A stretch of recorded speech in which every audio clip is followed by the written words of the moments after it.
Mahigit 800 magsasaka sa Mangaldan, Pangasinan hindi nakapagtatanim ng palay dahil sa kawalan ng patubig. Sundan sa ulat ni Jasmine Gabriel Galban.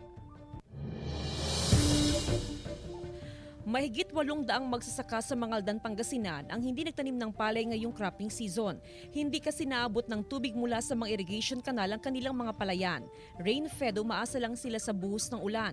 Ibig sabihin, kailangan nilang sumugal kung pipiliin nilang magtanim ng palay o hindi. Mayroon mga magsasaka na talagang yung mga hindi matutubigan na gaano kwan ay talagang nagtatanim talaga sila ng mais, lalo na yung mga barangay na corn grower talaga yun. At para hindi nakatiwangwang ang mga lupain, tatamnan ito ngayon ng mais na hindi nangangailangan ng tubig mula sa irigasyon. Kasabay nito na mahagi ang lokal na pamahalaan, katuwang ang Department of Agriculture ng corn seed at fertilizer bilang tulong sa mga apektadong rice farmer. Paraan din ito para mapataas ang corn production sa bayan sa ikatlong quarter ng taon.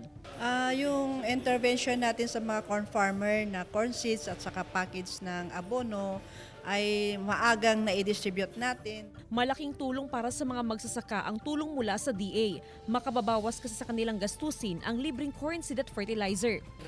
Maraming bagay na dahil siyempre libre. Kabilang sa mga lugar na hindi naabot ng tubig mula sa irigasyon ay ang bahagi ng Anolit, Talugtog, Lanas, Bari, Gilig, David at Banlag. Kasama si Daryl Peralta, Jasmine Gabriel Galban, One North Central Luzon.